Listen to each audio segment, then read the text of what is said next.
I never thought I'd be the kind of person who would call the police on their own family. Growing up, I believed that what happened behind closed doors should stay behind closed doors, that family problems were family business, and that you handled things on your own. But sometimes life forces you into situations where all your beliefs get shattered in a single moment, and you realize that some lines should never be crossed, no matter who's crossing them. This is the story of the night I called 911 on my stepfather, and how my mother's reaction changed everything I thought I knew about loyalty, protection, and what it really means to be family. I was 16 when it happened, but the story really starts 3 years earlier when my mom married David. My biological father had left when I was 8, just packed his bags one day and told my mom he wasn't cut out for family life. For 5 years, it was just mom and me, and honestly, those were some of the best years of my childhood. We had our struggles, sure. Money was tight, and my mom worked 2 jobs to keep us afloat, but there was this sense of partnership between us, like we were a team facing the world together. When David came into the picture, I was cautiously optimistic. My mom had been lonely for so long, working herself to exhaustion and rarely taking time for herself. David seemed nice enough at first. He was charming, successful, and he treated my mom like a queen during their courtship. He brought her flowers, took her on real dates, and made her laugh in ways I hadn't heard in years. The warning signs were subtle at first. Little comments about how I left dishes in the sink, suggestions about how I could be more respectful, observations about my grades that felt more like criticisms than concern. My mom would defend me initially, but I noticed that over time, her defenses became weaker, her explanations more apologetic. David was smart about how he inserted himself into our family dynamic. He didn't come in like a bulldozer demanding immediate respect and obedience. Instead, he was like water, slowly filling every crack and crevice of our lives until we couldn't remember what things had been like before he was there. The rules started small. No eating in the living room. No music after 9 p.m. No friends over on school nights. Each rule made sense on its own, but together they created this atmosphere of constant vigilance, where I was always worried about accidentally breaking some regulation I didn't know existed. My mom, who had been my biggest advocate for 13 years, slowly transformed into David's advocate instead. When I complained about the new restrictions, she would explain how David was just trying to bring structure to our household. When I pointed out that he was treating me like I was still a little kid, she would say he was preparing me for the real world.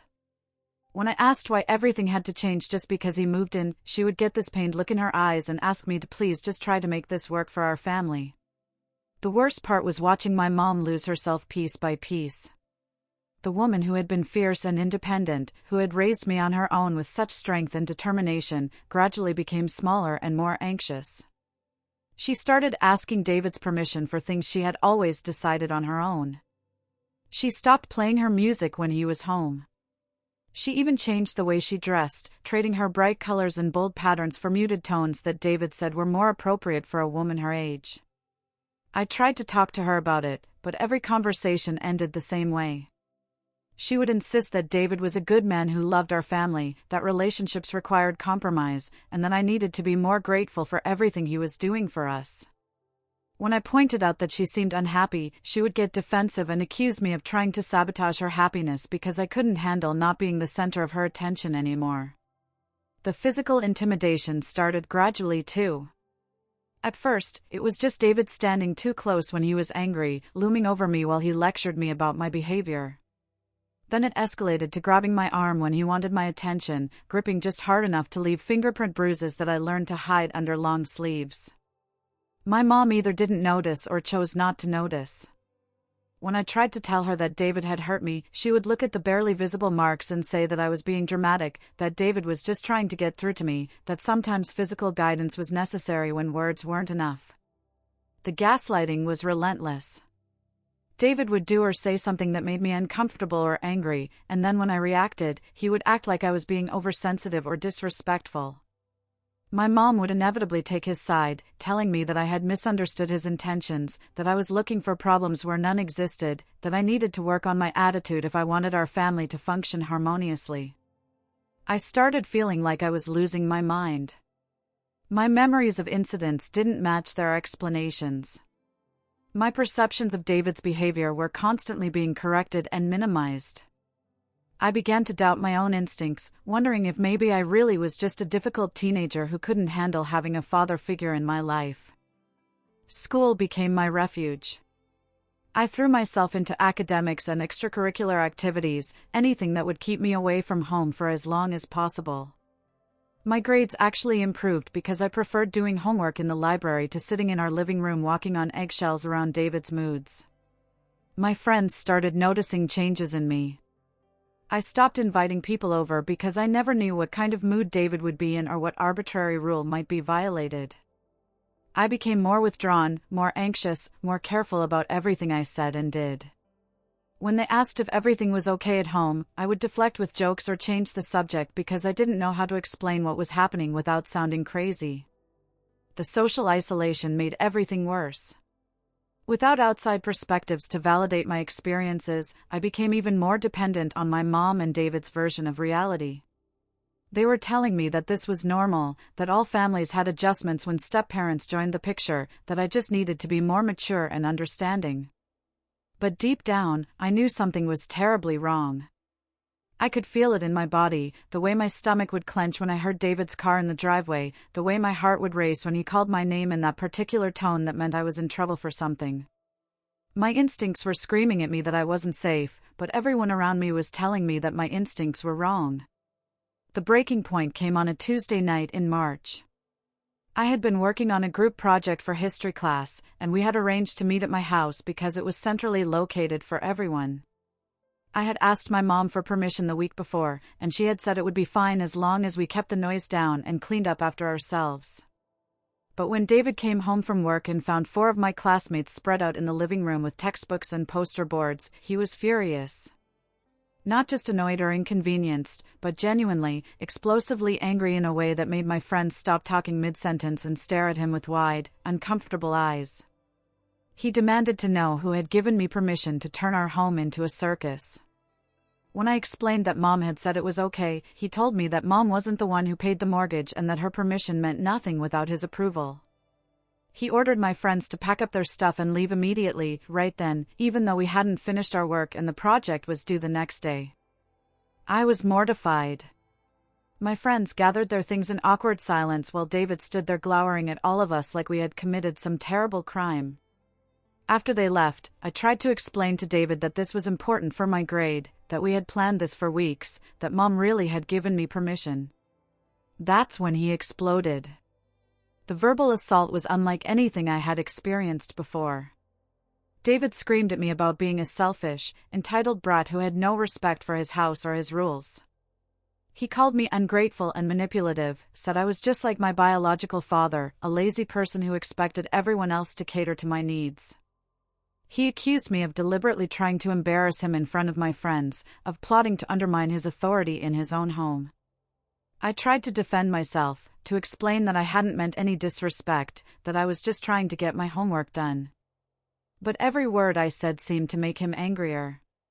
He told me to shut up, to stop making excuses, to take responsibility for my actions like an adult instead of whining like a child.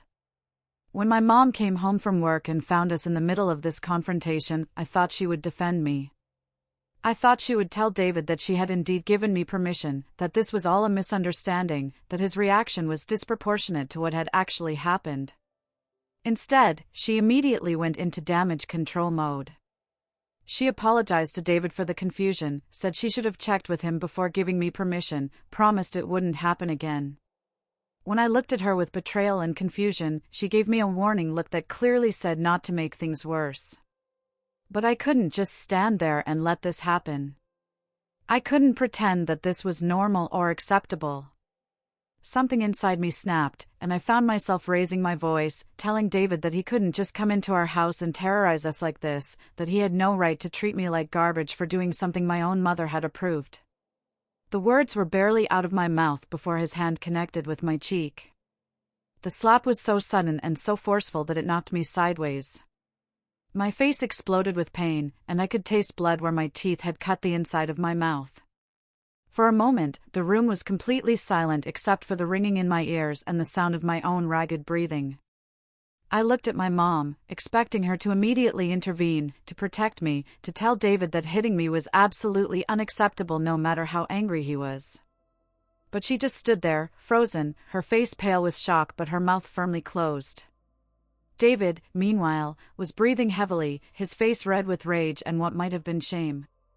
But instead of apologizing, instead of acknowledging that he had crossed a line, he doubled down.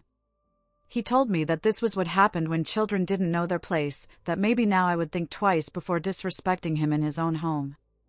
He said that if I didn't like his rules, I was welcome to find somewhere else to live, but as long as I was under his roof, I would show him the respect he deserved. My mom finally found her voice, but not to defend me. Instead, she started making excuses for David, saying he was stressed from work, that I had pushed him too far, that we all needed to calm down and talk about this rationally tomorrow when everyone's emotions weren't so high. That's when I realized that my mother wasn't going to protect me. She wasn't going to choose me over David. She wasn't going to acknowledge that what had just happened was abuse, not discipline. She was going to minimize it, rationalize it, and expect me to accept it as the new normal. So I made a decision that would change everything. I went to my room, closed the door, and called 911. My hands were shaking as I dialed the numbers. Part of me couldn't believe I was actually doing this, calling the police on my own family, crossing a line that I knew there would be no coming back from. But my cheek was throbbing, my mouth was still bleeding, and I knew that if I didn't do something now, things would only get worse. When the dispatcher answered, I almost hung up. But then I heard David's voice in the living room, still ranting about my disrespectful behavior, and I found the courage to speak. I told the dispatcher that I was 16 years old and that my stepfather had just hit me. I gave them my address and answered their questions about whether I was in immediate danger, whether there were weapons in the house, whether I needed medical attention. The dispatcher was kind but professional, telling me that officers were on their way and that I should stay on the line until they arrived. The next 20 minutes felt like the longest of my life. I could hear David and my mom talking in hushed, urgent voices in the living room, but I couldn't make out what they were saying.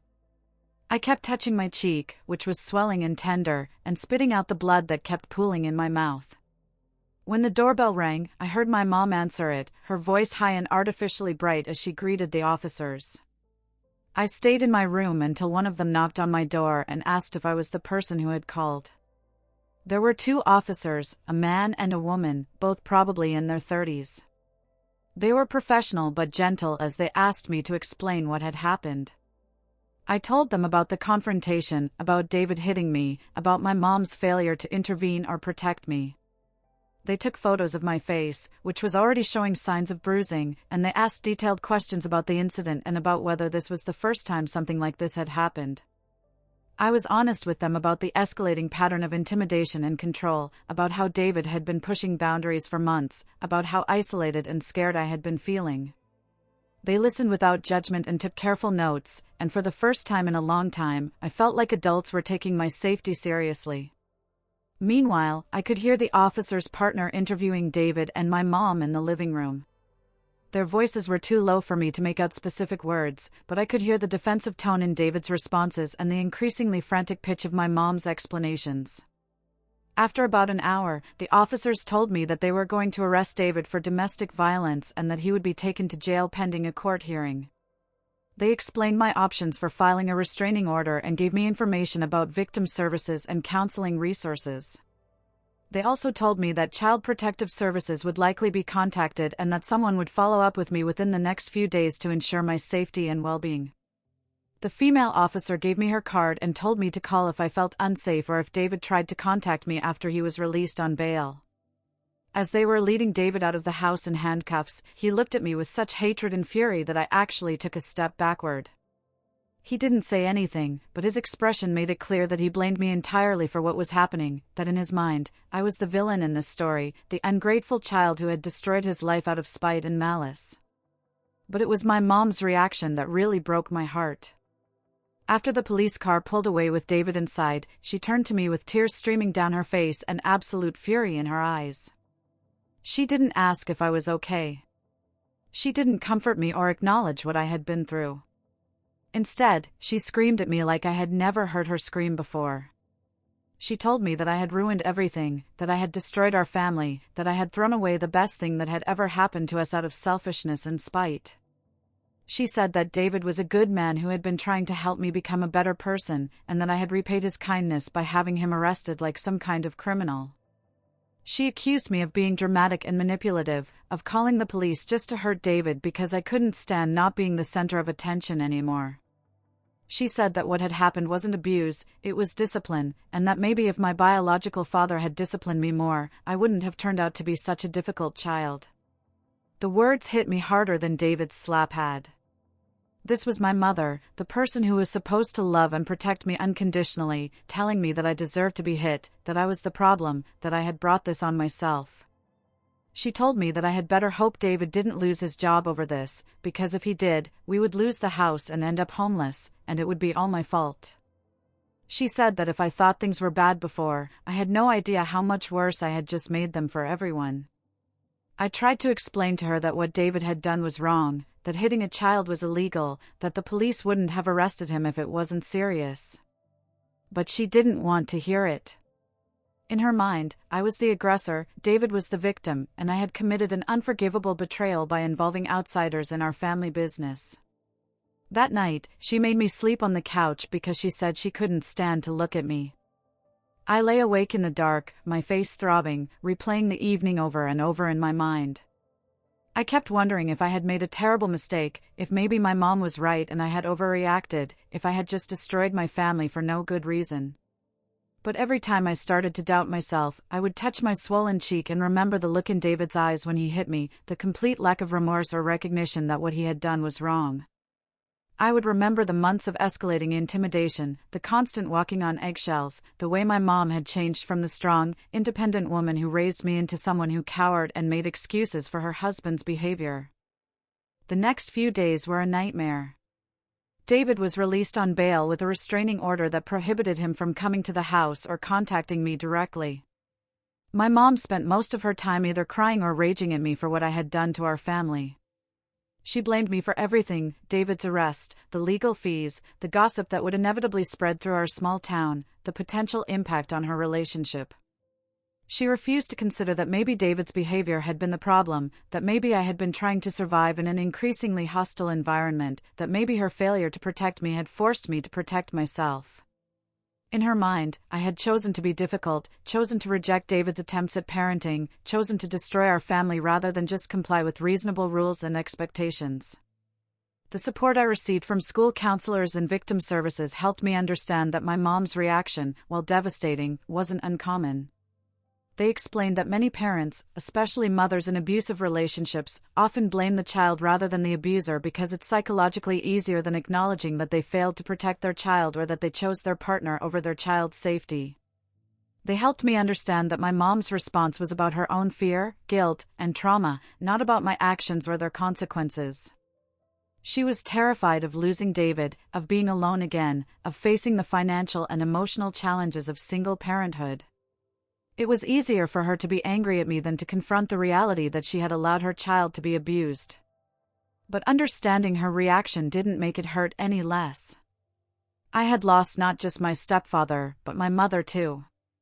The woman who had been my closest ally for 16 years had chosen her abuser over her own child, and that betrayal cut deeper than any physical violence ever could. The legal process was long and complicated. David was eventually convicted of domestic violence and sentenced to anger management classes, community service, and probation. The restraining order remained in place, which meant he couldn't live in our house or have any contact with me. My mom had to choose between her husband and her son, and she chose her husband. She found ways to see David that didn't violate the restraining order, meeting him at his temporary apartment or at neutral locations. She talked about him constantly, about how unfairly he was being treated, about how his reputation and career were being destroyed by false accusations, about how much he was suffering because of my selfishness. She started pressuring me to recant my statement, to tell the authorities that I had lied about what happened, that it was all a misunderstanding that had gotten blown out of proportion. When I refused, she accused me of being vindictive and cruel, of enjoying the power I had over David's life. The emotional manipulation was relentless. She would alternate between crying and begging, telling me how much she loved David and how devastated she was to lose him, and then she would turn angry and bitter, telling me that I had destroyed the only chance she had at happiness after my father abandoned us.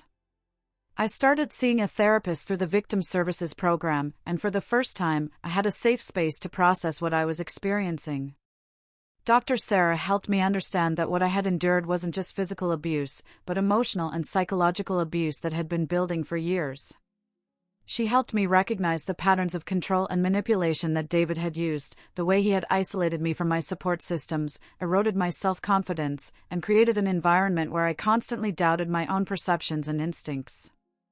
Most importantly, she helped me understand that calling the police had been the right thing to do, even though the consequences had been devastating for my family relationships. She reminded me that I had been a child trying to protect myself from an adult who was hurting me, and that my safety had to come first, even if it meant disappointing or angering the people I loved. The therapy sessions also helped me process my complicated feelings about my mom. I was angry at her for choosing David over me, for failing to protect me, for blaming me for the consequences of his actions. But I also felt sorry for her, recognizing that she was trapped in her own cycle of abuse and trauma. Dr. Sarah explained that my mom was likely experiencing many of the same things I had experienced: the gaslighting, the control, the gradual erosion of her independence and self-worth. The difference was that she was an adult who had chosen to enter this relationship, while I was a child who had no choice in the matter. After months of pressure and manipulation, my mom finally gave me an ultimatum. Either I would recant my statement and allow David to come home, or I would need to find somewhere else to live. She said she couldn't choose between her child and her husband, but her actions made it clear that she had already made her choice. I was 17 by then, just 1 year away from being legally an adult. With the help of my therapist and the Victim Services coordinator, I arranged to move in with my Aunt Lisa, my mom's younger sister, who lived about an hour away. Lisa had always been supportive of me, and when she learned what was happening, she immediately offered to take me in for my final year of high school. The day I moved out was one of the hardest of my life. My mom cried and begged me to change my mind, to just admit that I had exaggerated what happened, to give David another chance for the sake of our family. But I couldn't do it. I couldn't pretend that what he had done was acceptable, and I couldn't live in a house where my safety depended on his mood and my compliance with his arbitrary rules. Living with Aunt Lisa was like stepping into a different world. Her house was warm and welcoming, filled with laughter and conversation and the kind of chaotic energy that comes from a family that actually enjoys being together. Lisa's husband Mark and their 2 younger children accepted me as part of their family without question or judgment. For the first time in years, I could relax. I could have friends over without worrying about breaking invisible rules. I could express opinions without fear of retaliation. I could make normal teenage mistakes without having them twisted into evidence of my fundamental character flaws. Most importantly, I could heal. With the constant stress and vigilance removed from my daily life, I started to remember who I had been before David entered our lives. I rediscovered interests and hobbies that I had abandoned, made new friends who knew nothing about my family drama, and began to envision a future that didn't revolve around surviving day by day. My relationship with my mom remained strained and complicated. She called occasionally, usually to update me on David's legal situation or to make another attempt at convincing me to change my story. She never asked how I was doing, never acknowledged what I had been through, never apologized for choosing her husband over her son. When David's probation ended and the restraining order expired, he moved back into the house. My mom called to tell me the good news, assuming I would be as relieved as she was that our family could finally be together again. When I told her that I wouldn't be coming home, that I didn't feel safe around David and couldn't trust her to protect me, she accused me of holding grudges and being unwilling to forgive. Graduation was bittersweet. I was proud of my accomplishments and excited about starting college in the fall, but it hurt that my own mother wasn't there to celebrate with me.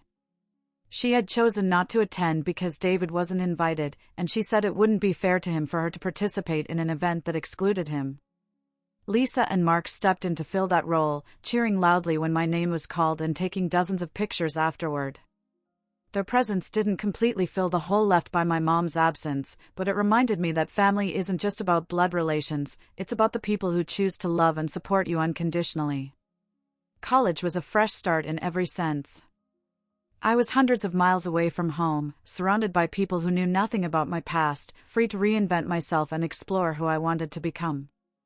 I threw myself into my studies and campus activities, made close friends, and slowly learned to trust my own instincts about people and relationships. I also became passionate about advocacy work, volunteering with organizations that supported survivors of domestic violence and child abuse. Sharing my story with other survivors helped me process my own trauma while also providing hope and validation to people who were still trapped in dangerous situations. Through this work, I met other young people who had been forced to choose between their safety and their family relationships. Some had parents who eventually came to understand and support their decisions, while others, like me, had parents who remained loyal to their abusers even at the cost of their relationship with their children. These conversations helped me understand that my mom's reaction, while heartbreaking, wasn't about me or my actions. It was about her own trauma, her own fears, her own inability to recognize and escape the pattern of abuse that had taken over her life. That understanding didn't make the loss any less painful, but it did help me stop blaming myself for her choices. I had done what I needed to do to protect myself, and the consequences of that decision were not my responsibility to manage or fix. It took years of therapy and self-reflection to fully process the events of that night and their aftermath. I had to grieve not just the loss of my relationship with my mom, but also the loss of the illusion that family always means safety, that parents always protect their children, that love is always unconditional. I also had to learn to trust my own instincts again after years of being told that my perceptions were wrong, my reactions were overblown, my feelings were invalid. It was a slow process of rebuilding my confidence in my ability to assess situations and people accurately. But I also discovered incredible strength and resilience that I never knew I possessed. I learned that I could survive devastating betrayal and loss, that I could build a life for myself even without the support of my original family, that I could transform my trauma into purpose and meaning. The relationship with my mom never fully healed. We had sporadic contact over the years, awkward phone calls on holidays, tense exchanges about practical matters, occasional attempts at reconciliation that inevitably failed because she was never willing to acknowledge what had really happened or take responsibility for her role in it. She and David eventually divorced, about 5 years after I left home. Apparently, the same controlling and abusive behaviors that he had directed at me eventually turned toward her as well, and she finally reached her breaking point when he hit her during an argument about money. When she called to tell me about the divorce, I think she expected me to be sympathetic, to welcome her back into my life without question now that David was gone. But too much damage had been done, too much time had passed, too many hurtful words had been spoken. I was willing to have a relationship with her, but only if she could acknowledge what had happened, take responsibility for her choices, and understand why I had done what I did. She couldn't or wouldn't do that, insisting instead that we should just put the past behind us and move forward like nothing had happened. That's not how healing works, though. You can't build a healthy relationship on a foundation of denial and unresolved trauma. Without accountability and genuine remorse, there's no basis for trust or intimacy.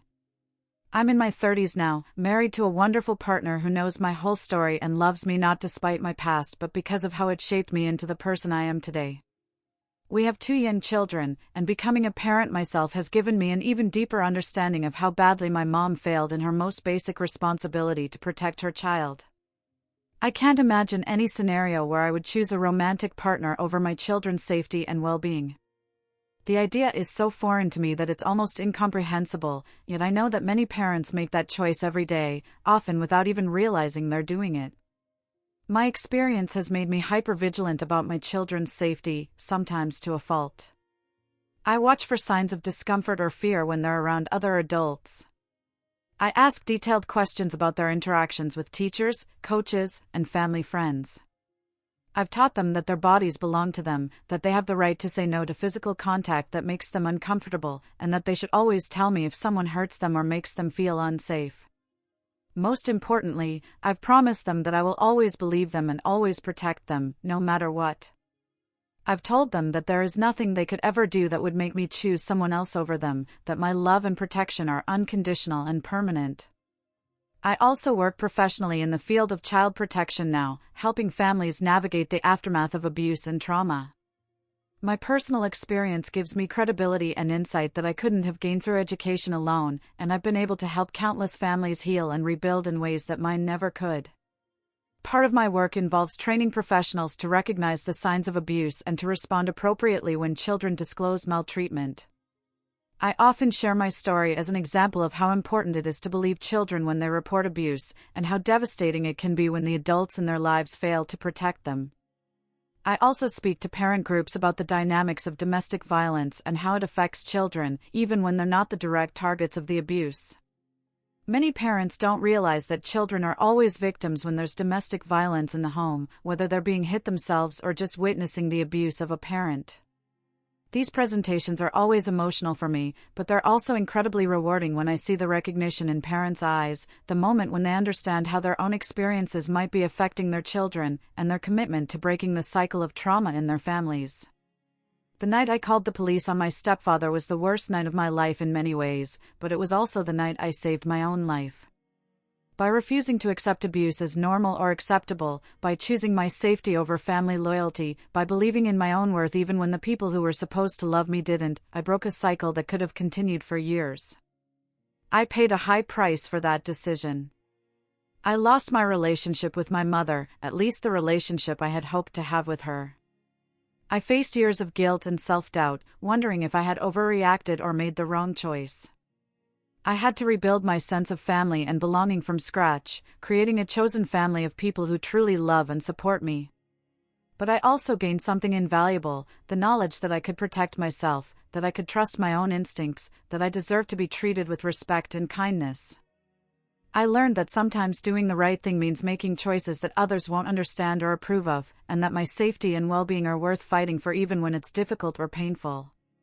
If you're reading this and you're in a situation where you're being hurt by someone in your family, please know that you deserve better.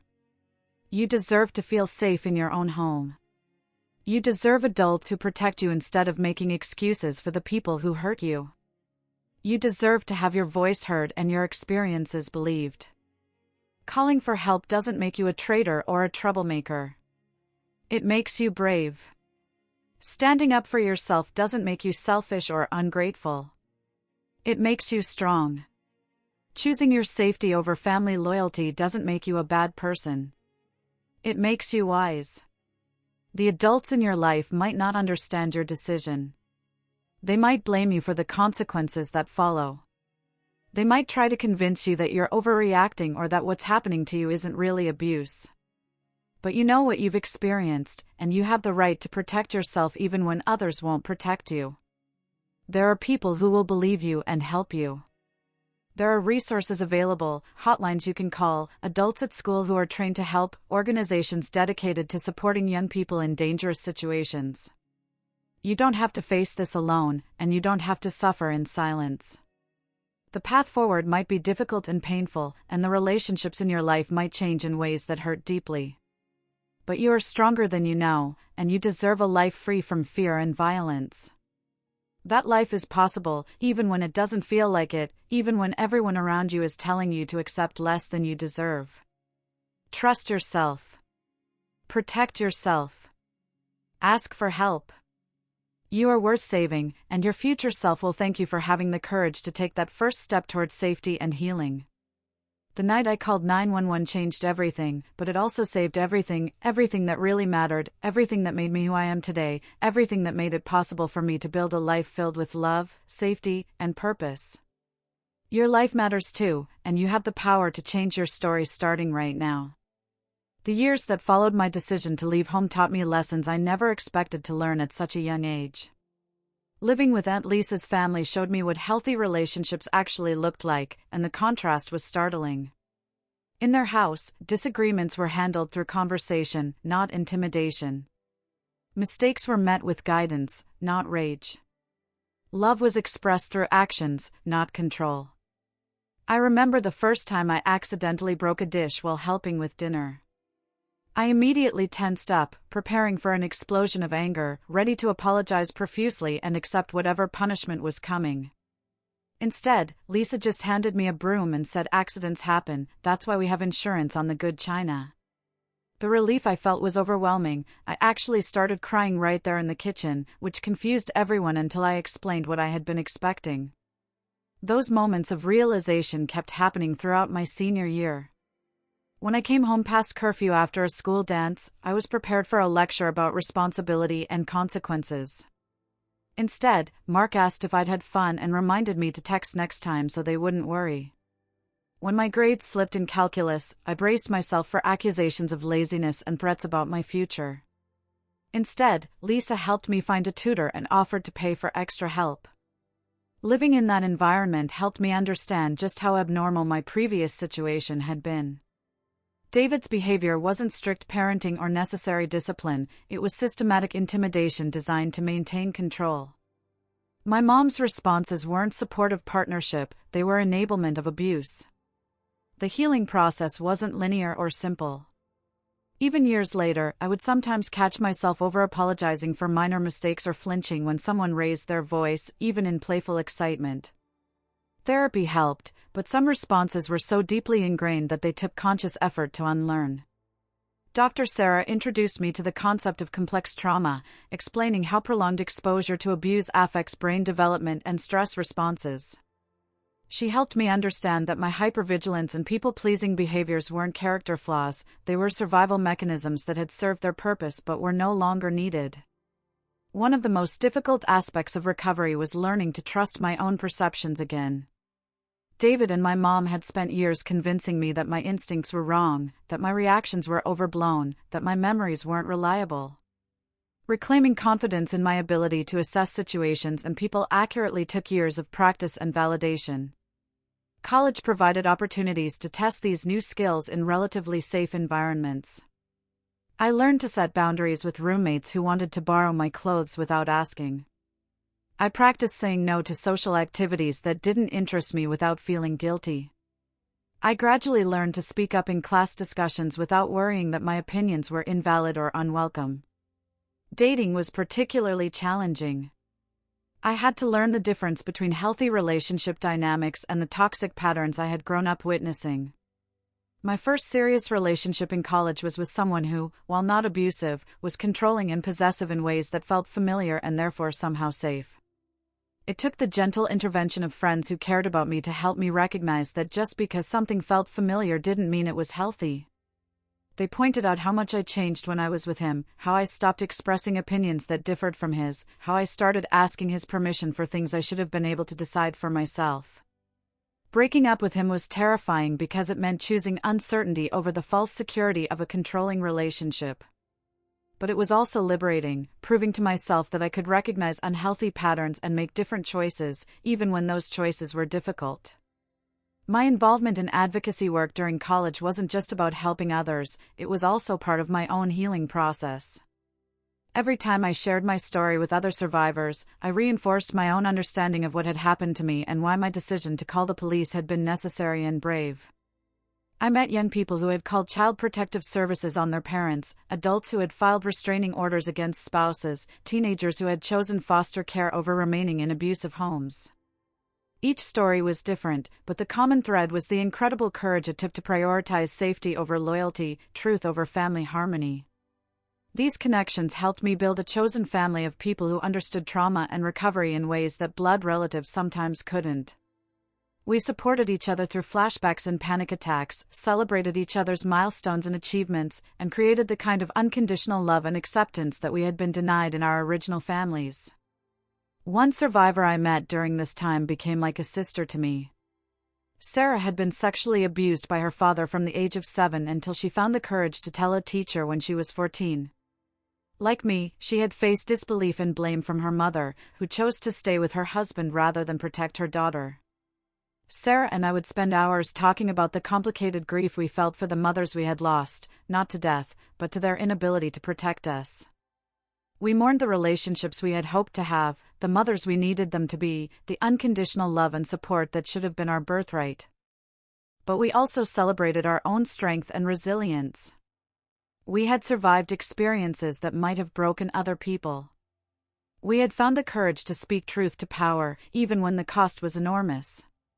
We had built lives for ourselves that were meaningful and fulfilling, despite the trauma we had endured. The work I did in college with domestic violence organizations opened my eyes to the scope of the problem. I learned that domestic violence affects people of all backgrounds, education levels, and economic statuses. I met survivors who were doctors and lawyers, teachers and social workers, people who helped others professionally but had struggled to help themselves escape abusive relationships. This work also taught me about the complex reasons why people stay in abusive relationships, why they might choose their abuser over their children, why they might minimize or deny abuse even when the evidence is clear. Fear, financial dependence, social isolation, religious beliefs, cultural expectations, trauma bonding, the factors that keep people trapped in dangerous relationships are numerous and interconnected. Understanding these dynamics helped me develop more compassion for my mom, even while maintaining clear boundaries about what kind of relationship we could have. I could see that her choices, while devastating to me, weren't necessarily about a lack of love or deliberate cruelty.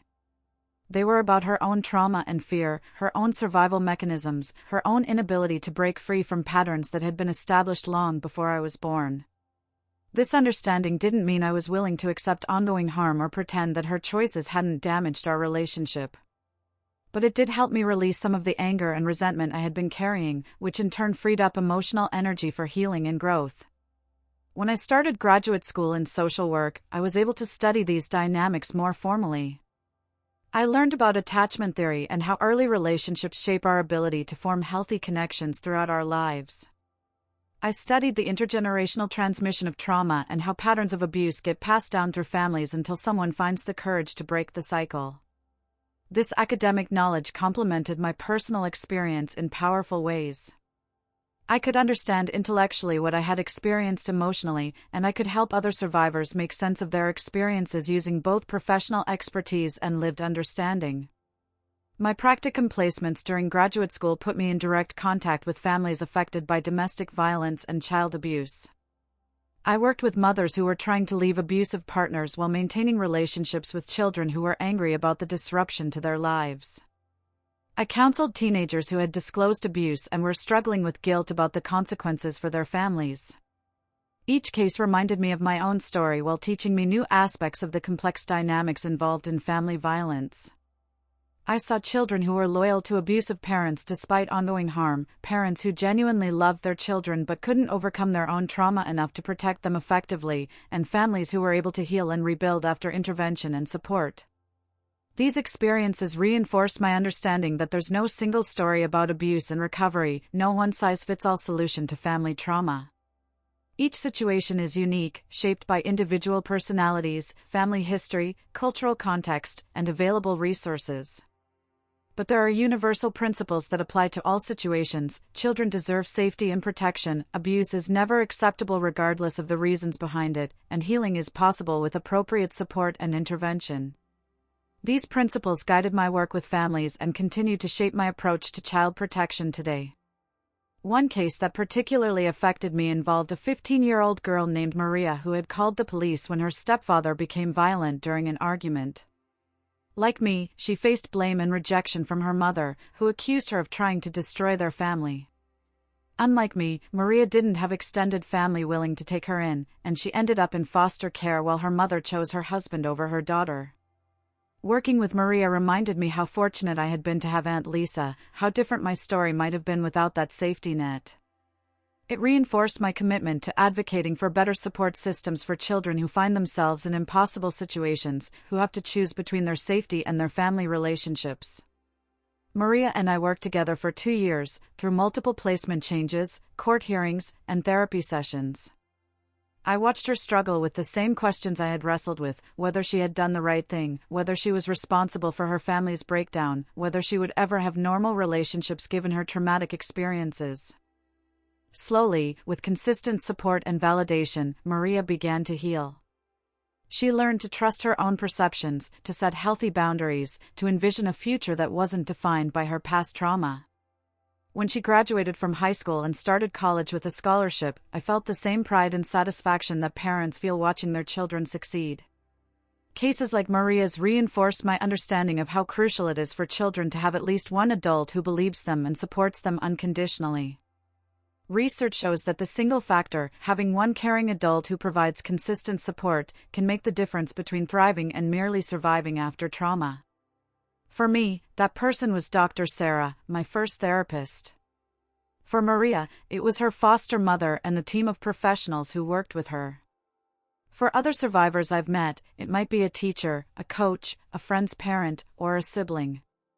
The specific relationship matters less than the fact that someone sees the child's worth and potential despite their circumstances. This understanding has shaped my approach to parenting my own children. I work hard to be that safe person for them, the adult they can turn to with any problem, the person who will always believe them and protect them no matter what. I've told them about my story in age-appropriate ways, not to frighten them but to help them understand that they have the right to feel safe and the responsibility to speak up if someone hurts them. I've also worked to create a network of safe adults in their lives, teachers, family friends, relatives who know our family history and understand the importance of watching for signs of distress or disclosure. I never want my children to feel as alone and unsupported as I did during those difficult years. The professional work I do now focuses on training other adults to recognize these signs and respond appropriately. I teach teachers, healthcare workers, coaches, and other professionals who work with children how to create safe spaces for disclosure, how to respond when a child tells them about abuse, and how to support families through the aftermath of intervention. These trainings always include my personal story because I've found that lived experience has a power that statistics and case studies can't match. When I tell professionals about what it felt like to be a child trying to get help, about the importance of being believed and supported, about the long-term impact of both trauma and healing, it changes how they approach their work with children and families. I often see recognition in their eyes as they think about children they've worked with, signs they might have missed, opportunities they might have had to make a difference. Many of them tell me afterward that they feel more confident about their ability to help children in crisis, more aware of the importance of their role in breaking cycles of abuse. The ripple effects of this work extend far beyond the individual training sessions. Every professional who learns to better recognize and respond to child abuse potentially saves multiple children over the course of their career. Every family that receives appropriate intervention and support has the opportunity to heal and break cycles of trauma that might otherwise continue for generations. This is how change happens, not through dramatic gestures or sweeping policy changes, but through individual people making better choices, one child at a time, one family at a time, one professional interaction at a time. The night I called the police was one moment in one family's story, but it's connected to countless other moments when people chose courage over comfort, truth over harmony, protection over loyalty. Looking back now, more than 15 years after that night, I can see how every difficult choice led to growth and healing, how every loss created space for something better to enter my life. The relationship I lost with my mother was devastating, but it made room for deeper connections with people who could love me unconditionally. The trauma I experienced was terrible, but it gave me insight and empathy that makes me better at my job and more present as a parent. This doesn't mean I'm grateful for the abuse or that I believe everything happens for a reason. What happened to me was wrong, and it shouldn't have happened to any child. But I can acknowledge that trauma, while devastating, doesn't have to be the end of the story. With appropriate support and intervention, it's possible to not just survive but to thrive, to transform pain into purpose, to use our experiences to make the world safer for other children. The 16-year-old who made that phone call couldn't have imagined the life I have now, the loving marriage, the healthy children, the meaningful career, the deep sense of peace and self-worth that comes from knowing I can trust my own instincts and protect the people I love. That scared, hurt child was doing the best she could with the resources she had, and her courage changed everything. If you're that scared child right now, if you're facing impossible choices and feeling alone and unsupported, please know that your courage matters too. The choice to protect yourself, to speak truth about what's happening to you, to refuse to accept abuse as normal, these choices have power beyond what you can imagine right now. Your future self is counting on your present courage. The life you deserve is waiting for you on the other side of this moment. And you are stronger and braver than you know.